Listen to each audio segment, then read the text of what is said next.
noting that most advanced countries have better women representations, which had helped in developing their countries. Awoshika noted that society is lacking because it depends, or rather deprives its women of gender variety, adding that gender equality goes beyond building women, but it is about building the nation.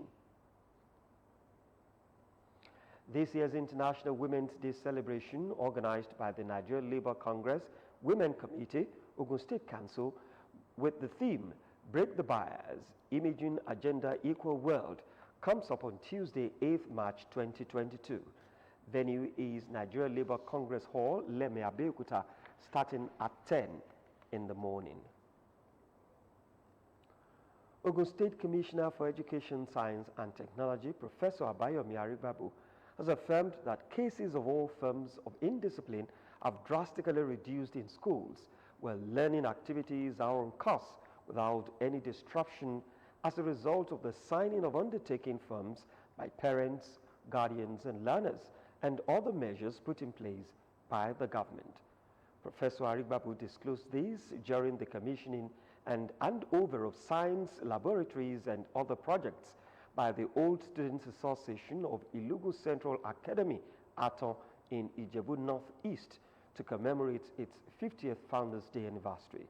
The commissioner said the measures had curbed acts of hooliganism, thuggery, lateness, irregularity in attendance of learners, exam malpractices, among others, saying appropriate sanction awaits any learner that deviates.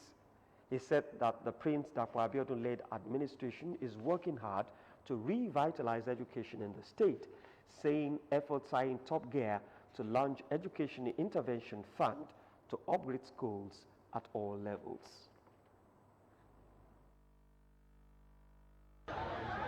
Manual administration of a number of things in education has gone. We have digitalized the process. We have digitalized the process of transfer. We have digitalized the process of screening to our flagship schools. We have digitalized better registration. And the last one, which no other state has done in Nigeria, is what we call the e-process. Now our learners download their results online, so the state is the first state to do that.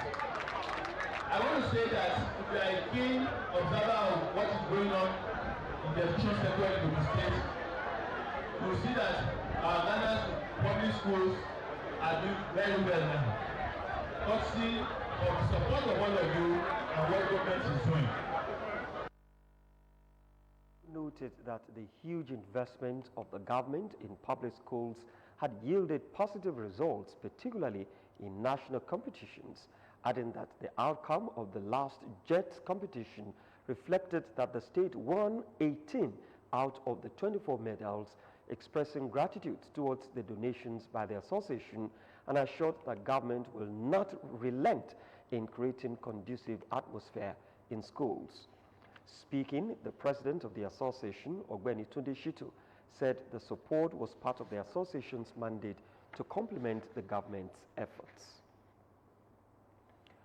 Former President of Nigeria, Chief Olusegun Obasanjo, has expressed fear that 15 million out-of-school Nigerian children are prone to criminal acts in the next 15 years if there is no proactive measures from government to address the issue.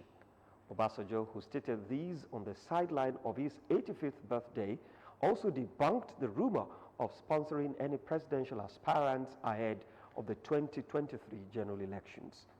Former Finance Minister Ngozi Okonjo-Iweala and other guests also spoke on some international issues, particularly the handling of COVID-19 pandemic by African nations.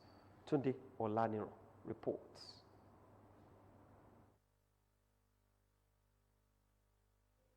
Former President of Nigeria, Chief Olusegun Obasanjo, turned 85 over the weekend. But despite the celebration, the octogenarian again had time to talk about the Nigerian nation. I was told that social media credited to me names of 3 people from the south that I am sponsoring for presidency in 2023. If I will sponsor people for presidency, it won't be 3. I will be a fool to be sponsoring 3 at the same time. But how did this come about? I don't know. My friend Professor Abeokuta, who brought this to my knowledge, remarked that he did not believe that I made such a statement because it was out of my character. I have neither named names nor stated my position. As a man whose voice is respected across the globe, he could not help but speak on the 2023 general elections.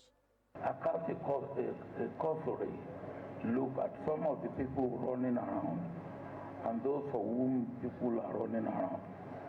If EFCC and ICPC will have done their job properly and supported adequately by the judiciary, most of them will be in jail. Any person who has no integrity in small things cannot have integrity in big things. The Director General of the World Trade Organization, Dr. Ngozi Okonjo-Iweala, says improving governance in Africa correlates with high economic growth and better narratives. But weak governance was never just about corruption and conflict. It's also about the lack of visionary leadership. And now the era of COVID-19 is providing a stern test of our leaders' vision. Have we learned lessons from past experience? Will Africans get the leadership they need for a sustainable recovery? How will the African leaders lead in an age of polycrisis? Will present and future African leadership be visionary enough, strategic enough to cope with the multifaceted and cross-cutting series of crises the world is being hit with? In public health, in security, in the economy, in the environment. On COVID-19 vaccination and disease control, Okonjo-Iweala, however, gave thumbs up to African leaders. Former Executive Secretary of the National Universities Commission, Professor Peter Okebukola, said leadership of the nation is doing well, but there is still room for improvement. Oh yeah, the picture is very clear that leadership, we're doing fairly well in leadership, but there's still leadership deficit. That there are challenges in different areas, in all the sectors, education, food security, environment, health, and all of that. So what Baba is saying is that we should take steps to invigorate our actions, our efforts towards getting things to be better done. He noted that the mission of the former president, Chief Olusegun Obasanjo, is to change the narrative of Africa by non-Africans. Tunde Olaniro, OGTV News. The Minister of Information and Culture, Alhaji Lai Mohammed, has said that the federal government is doing everything possible to address the trend of ritual killings and kidnapping, among other vices, in the country.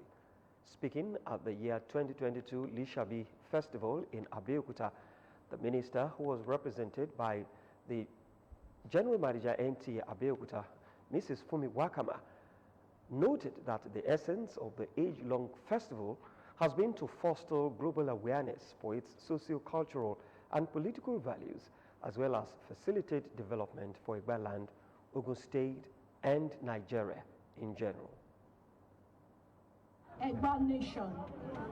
The topics chosen for this 35th Lisabi Festival, youth inclusiveness, an emerging reality in the socio-economic development of Egbaland, is timely and thought-provoking, as youth remain the active generation and the need to address the spate of child delinquencies is very crucial.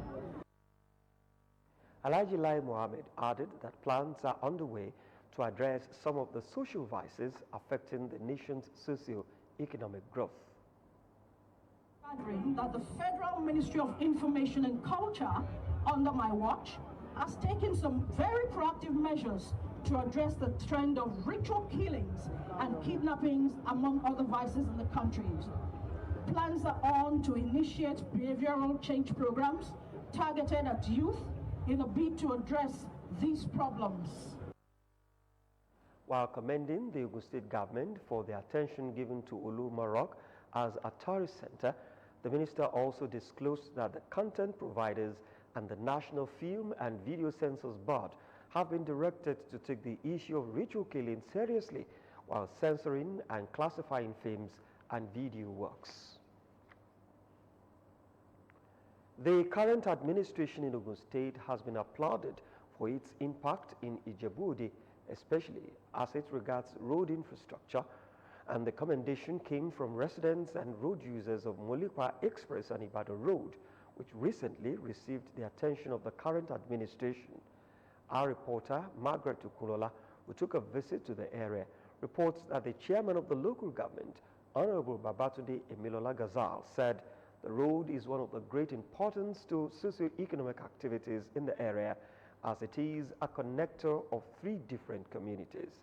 Here is our report.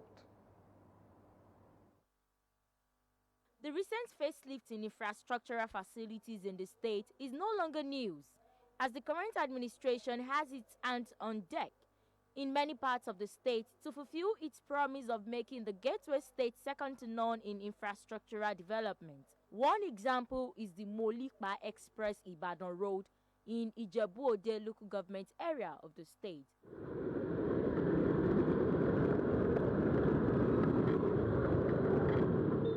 Honorable Babatunde Emilola Gazal is the chairman, Ijebu-Ode local government. Honorable Emilola Gazal, who doubles as the Ogun State's chairman of the Association of Local Governments in Nigeria, thanked the current administration for their intervention, noting that the road is crucial to socio-economic activities in the area. There's free flow of movement, easy movement, vehicular movement on those roads. And that is a good thing for people to transact their businesses. You can move freely from one location to the other. The main arterial road that I said leads to Ijebu Northeast local government, and it's a road that eventually leads to Ijebu North local government. It's a major road. He noted that the road has posed great danger to its residents, especially flooding whenever it rains heavily. Before then, in the Molikwa axis, there had been erosion that took away a student who went with the flood, and the administration did very well. The Molikwa Road, Molikwa Express Road, is a key road. It's a 6-lane dual carriage road that the administration of His Excellency is currently embarking on. Kabiru Olalere is a meat seller around the area. Alongside other residents of the area and road users, they lauded the current administration for fulfilling its promises. This is a perfect job. I believe that if all governments can do this, people in the community will enjoy the dividends of the democracy. The road has always been a very bad road, real terrible, even on bike. Like, you feel so bad, like sitting on bike with a very, along a very bad road is very terrible. But we are really impressed that the government have really improved. Like, they are really working on the road, and it's way better than before. And we are really impressed. We really appreciate the government. It's getting better than before. It's getting better than before. We are thanking him that he should do more. The residents further called on the government to hasten up the intervention for fast completion of the road project. Margaret Kulola, OGTV News. Coming up on the second segment of the news, federal government inaugurates Kamit, the major news broadcast for the day on OGTV Abeokuta. Despite the federal government's assurance that the fuel crisis will be a thing of the past by last weekend, most filling stations are still not dispensing the commodity. In Abeokuta, the Ogun State capital, motorists move from one place to another in search of fuel, while some were seen with jerry cans seeking to buy the product for private purpose. In this report, Sheyi Alau caught up with some Nigerians as they share their experiences. The fuel scarcity is taking its toll on the entire country, and Ogun State residents are not left out. Most of the filling stations in the state are not dispensing to customers, and the situation has accumulated in the emergence of unofficial hike in the price of the products. Despite the illegal hike, Nigerians are still forced to endure long queues and extortions while other filling stations are selling. As you can see, it's just that the price is different from every other, the normal price, but we can get it for 200. Because most times you see queue, the next time you see everything is gone, again you see queue. I think some are keeping what they have, they are not really selling. 200, 220 ni wọ́n tà. So tẹ́ bá tún wá rè pọ́ńbò mi, tẹ́ bá gbé kẹ́ẹ̀gì 5 litres dání, tó bá ti po 1,200 fún yín, kẹ́ẹ̀gì 5 litres kò lè kún. This unofficial hike has led to the increase in prices of various commodities in the state, and residents of Ogun State have now called on the federal government to find lasting solutions to the problem. Just to plead on behalf of everybody that the government should please do something about it. Wọ́n ìjọba kan ṣàánú wa ìnira epo because tá bá pa owó yẹn náà, owó epo kì í yọ. Àwọn aráàlú tá fẹ́ gbé náà, àwọn náà kò sí ọkọ lọ́wọ́ wọn pẹ̀lú ìnira náà ni. So káwọn ìjọba kan jọ kan ṣàánú wa. The current fuel scarcity, according to them, is indeed bad timing, as many businesses are yet to recover from adverse effects of COVID-19 pandemic. Sheyi Halao, OGTV News. The Federal High Court sitting in Abuja has restrained the National Assembly from tampering with the newly amended Electoral Act 2022. The restraining order followed a motion ex parte that was brought before the court by the People's Democratic Party, PDP. The court in the ruling said that that was delivered by Justice Inyang Eku specifically barred all the defendants in the suit from removing Section 84(12) of the Electoral Act or preventing it from being implemented for the purpose of the 2023 general elections. Cited as defendants in the suit are the Attorney General of the Federation and Minister of Justice, the Senate President, Speaker of the House of Representatives, Clerk of the National Assembly, Senate Leader, House of Representative Leader, and the Independent National Electoral Commission, INEC. Others are Deputy Senate President, Deputy Speaker, House of Representatives, Deputy Senate Leader, and Deputy Leader of the House of Representatives. It will be recalled that President Muhammadu Buhari, before he signed the Electoral Act Amendment Bill 2022 into law, asked the National Assembly to expunge Section 84(12) of the Act, which he argued would disenfranchise serving political appointees. The section particularly made it mandatory that political office holders must first resign from office before they could vie for any elective position. In accordance with the recent deployment of newly sworn-in commissioners by the Independent National Electoral Commission, INEC, a new resident electoral commissioner, REC, Olaniyi Ijalaye, has been deployed to Ogun State to take over from the former REC, Mr. Olusegun Agbaje, who had been redeployed to Lagos State. Mr. Olaniyi Ijalaye is a legal practitioner who fills the vacancy of Ondo State sequel to the appointment of Mr. Sam Olumeko as a national commissioner. In a statement by Mrs. Adenike Tadishi, Head Voter Education and Publicity, Ogun INEC Office, the new resident electoral commissioner has since assumed office after arriving INEC State Office Abeokuta on the 28th of February 2022 and was received by the former REC, Mr. Olusegun Agbaje, alongside with the management team, with the official handover ceremony performed on Monday, 7th of March 2022. Olaniyi Ijalaye is a graduate of the University of Ife, now Obafemi Awolowo University Ile-Ife, where he had his first degree and master's degree in law in 1982 and 1995. He was called to the Nigerian bar in 1983.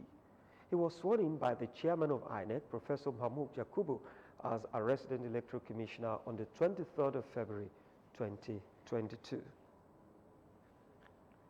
The federal government on Monday inaugurated a 7-person committee tasked with the renegotiation of the 2009 agreement reached with the Academic Staff Union of Universities, ASU.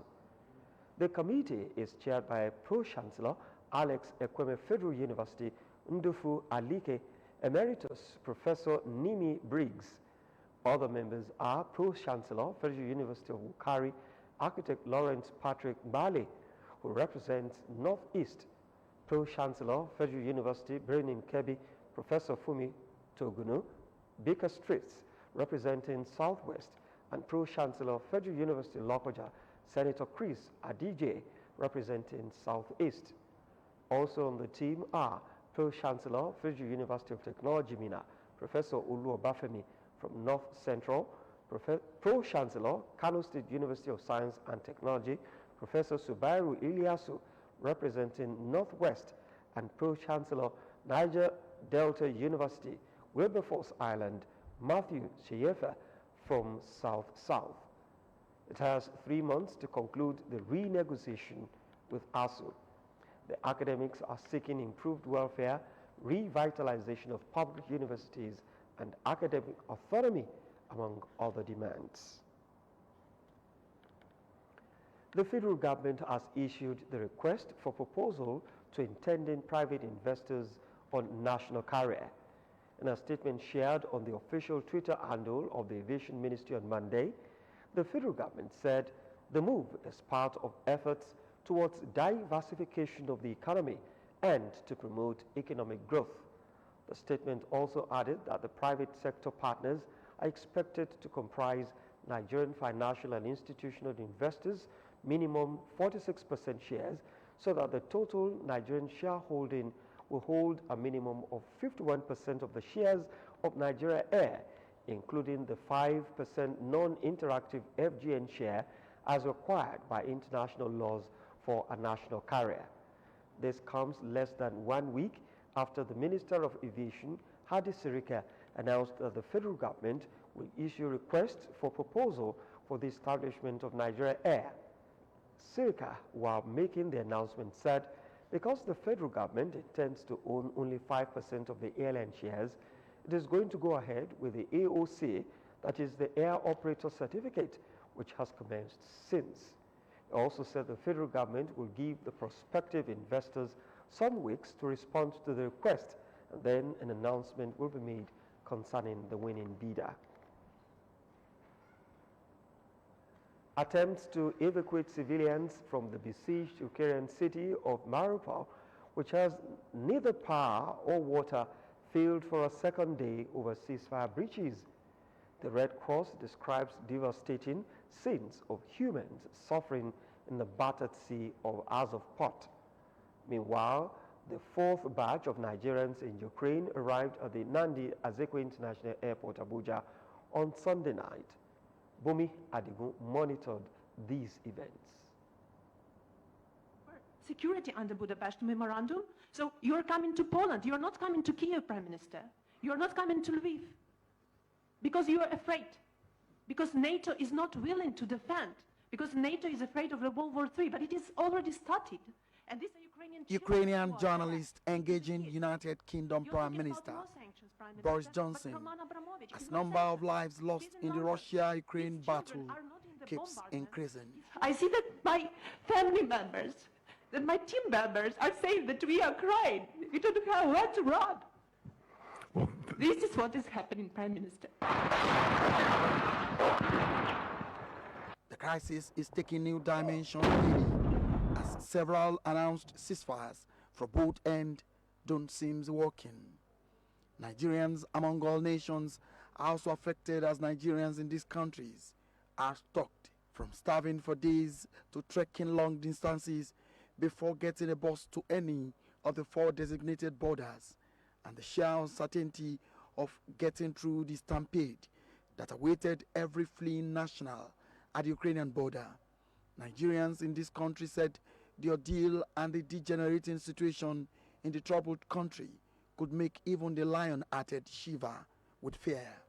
The reports of deaths, explosions, and mass destruction of buildings and public infrastructure have been heartbreaking, just as the images and videos.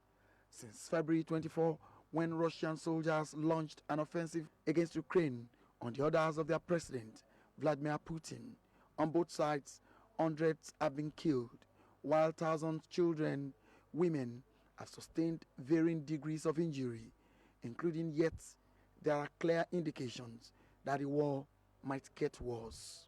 The Minister of Foreign Affairs, Godfrey Onyema, said there were about 8,000 Nigerians in Ukraine, with about 5,600 of them registered.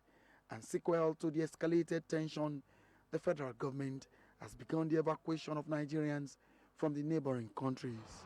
The fourth batch arrived late on Sunday. We have to err on the side of caution, that those who want to leave should leave. And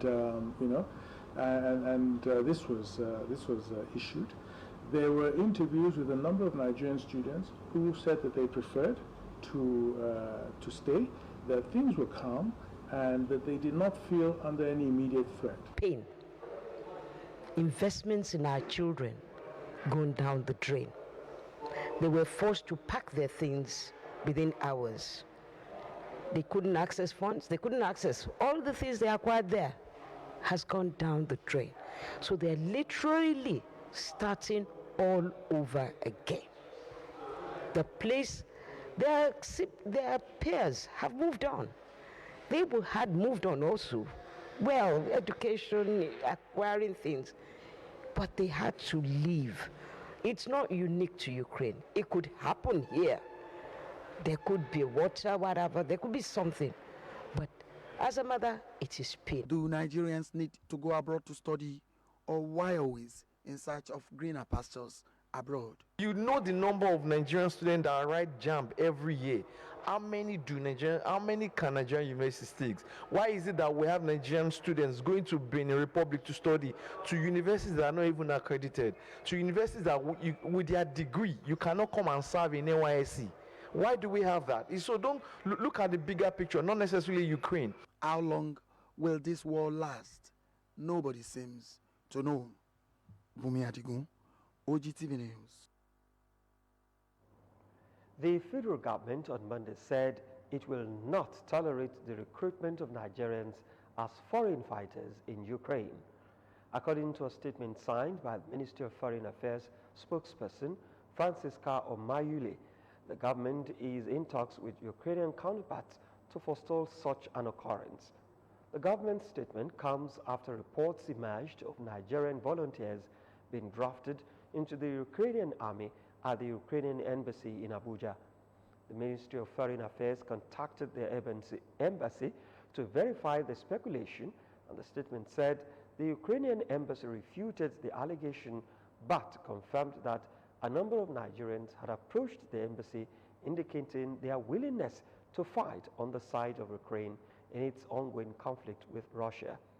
The embassy clarified that the Ukrainian government is not admitting foreign volunteer fighters and as such dissociated itself from the claim that it is requesting $1,000 from each Nigerian volunteer for air ticket and visa. Before anyone could perfect the act of worship of Allah and follow Prophet Muhammad in deeds and thoughts, there is need for the understanding of the purpose of coming to the world and essence of living. A foremost Islamic scholar and academic professor, Kamaldeen Balogun, made this known in his lecture at the 20th anniversary of Al-Halik Muslim Society of Nigeria, held at the spiritual ground of the association, Abeokuta Shagami Expressway, Shiun in Owodiegba. Matthew Shomi completes the report. Established 20 years ago by Alhaji Mikael Atanda with the mission of worshipping Allah to promote the growth and development of Islam and spiritual well-being of members, Al-Halik Muslim Society of Nigeria has over the years made some landmark progress across the country. The 20th anniversary celebration of the Islamic Society was a good time to take stock of the journey so far, appreciate those who have been part of the success story, and renew the commitment of members to the cause of the society. Chief Imam of Egbaland, Sheikh Alade Bangbola, and Wakilu Muslimi of Yorubaland, Edo and Delta, Imam Iskil Lawal, led other imams to the occasion, where Professor Kamaldeen Balogun stated that every being has a purpose for coming to the world. We are all begging Almighty Allah to save our country, to save our nation. The second lecturer, Imam Said Lawal, stressed the importance of worship of Allah with everything one has which has huge rewards. Chairman Board of Patrons of Al-Khalik, Alhaji Abdulhakeem Uthman, and one of the special guests, Alhaji Nuruddin Olale, said it has been 20 years of spiritual upliftment of members and encouraged members to be ready to do more. To look back is to thank Almighty Allah for one, preserving our lives up till today, and in strengthening the organization. In the last 20 years, they've been contributing to the development of Islam. Founder and custodian of Al-Khalik Muslim Society of Nigeria, Alhaji Mikael Atanda, said he can only return the glory to Allah for what has been achieved in the last 20 years. Oh my God, those who have been supporting us financially, morally, intelligently, in all aspects of life. May Allah, Almighty Allah, continue to bless them. High point of the occasion was the conferment of the title of Are Adini of the society on Alhaji Sulaiman Abdurrahman. I joined the society when it was barely 2 years old, and there's been no looking back. Awards were also presented to some deserving members of the society for their contributions in the last 20 years. Matthew Shomi, OGTV News. Justice Emeka White of the Federal High Court, Abuja, on Monday adjourned the trial of Abba Kyari and 6 others till March 14. Mr. Kyari is expected to remain in the custody of the National Drug Law Enforcement Agency, NDLEA, until he reappears in court at the adjourned date for his bail hearing. Mr. Kyari, before his suspension, was a former Deputy Commissioner of Police, DCP. Those arranged along with Mr. Kyari include Assistant Commissioner of Police, ACP Sunday Uba, Assistant Superintendent of Police, ASP Bawa James, Inspector Simeon Agriba, Inspector John Nuhu, Chidinma Patrick Imebe, and Emeka Alfonso's Ezewani. In court on Monday, Mr. Kyari pleaded not guilty to the 8 drug trafficking-related counts brought against him by the NDLEA. While the other 4 senior police officers also pleaded not guilty, the 2 civilians in the trial, Chibinna Patrick Imefe and Emeka Alfonso's Ezewani, pleaded guilty to counts 5, 6, and 7. Operatives of the Lagos State Police Command on Monday arrested the driver of a bus rapid transit BRT who drove the murdered 22-year-old Oluwabamishi Ayowole. The police public relations officer in Lagos State, Adekunle Ajishibutu, made this known as he confirmed that the dead body of the lady has been found. He also said the killers of Ayowole, who got missing in transit while on board the bus, would face justice. According to the PPRO, the abductors dumped the remains of the lady on the Charter Bridge at Ogogoro community. Next is the business news. Do stay tuned.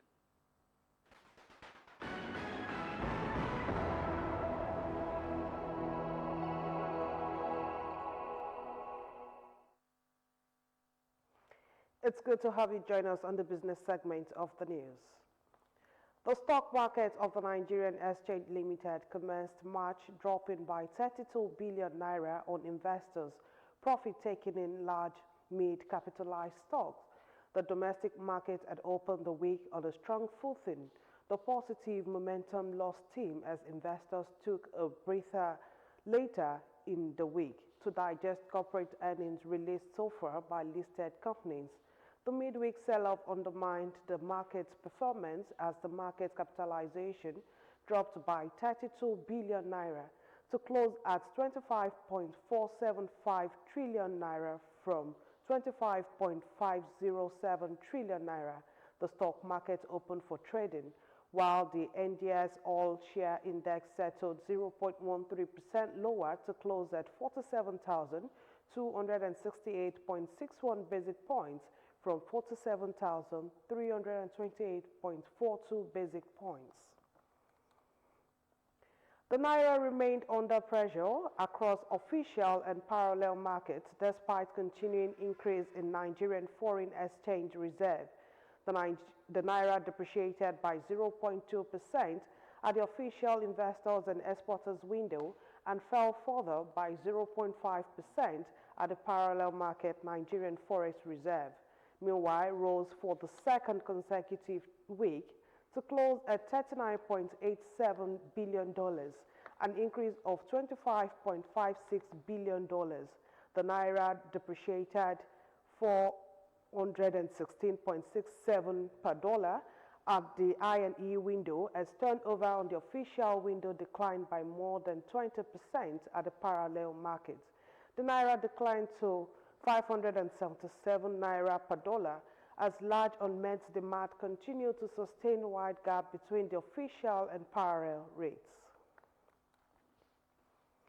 The Nigerian National Petroleum Company Limited, formerly Nigerian National Corporation (NNPC), has expressed interest to participate in the acquisition of the power plants put up for sale by the federal government through the Nigerian Integrated Power Plants. Managing Director of NNPCL, Malam Mele Kyari, who disclosed this when he led the top management team of the oil and gas company on a courtesy visit to the Bureau of Public Enterprises in Abuja, said the company had the requisite expertise and experience to be an active participant in the power sector in Nigeria. Head Public Communication, Mr. Abeokuta, disclosed this in a press release according to a statement.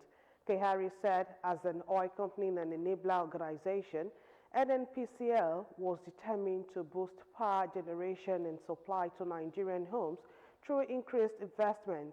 Hence, it has signed a contract with China Machinery Engineering Company and General Electric to provide 50 megawatts of electricity to Maiduguri, Borno State. The International Monetary Fund says countries that have very close economic links with Ukraine and Russia are at particular risk of scarcity and supply disruption. It added that poor households across the world would suffer from the increase in food and fuel prices as the Ukraine-Russia war persists. The Washington-based fund said this in a press statement. Russia is among Nigeria's top 10 import trade partners between the third quarter of 2020 and the corresponding period in 2021, with a total import trade value of 993.38 billion naira. The IMF Executive Board further lamented the tragic loss of the life, human sufferings, and the ongoing massive damage to Ukraine's physical infrastructure, adding that over millions of refugees were in neighboring countries. The scarcity of premium motor spirits, popularly called petrol, has refused to abate despite claims by the Nigerian National Petroleum Company Limited that it has been releasing hundreds of millions of liters of petrol to address the situation. In its latest weekly national PMS evacuation report for February 21 to 26, 2022, NNPCL said it evacuated an additional 381.88 million liters of petrol during the period. About a week ago, the oil firm stated that it distributed a total of 387.59 million liters of PMS from February 14 to 20, 2022 in its bid to bridge the petrol supply gap. But despite its claim, the queues for petrol in filling stations that dispense the commodity remain massive in Abuja and neighboring Nasarawa and Niger State, as well as in many other states. And this brings us to the end of business news. We now go back to Wale Dosumu for the rest of the news. Don't go away.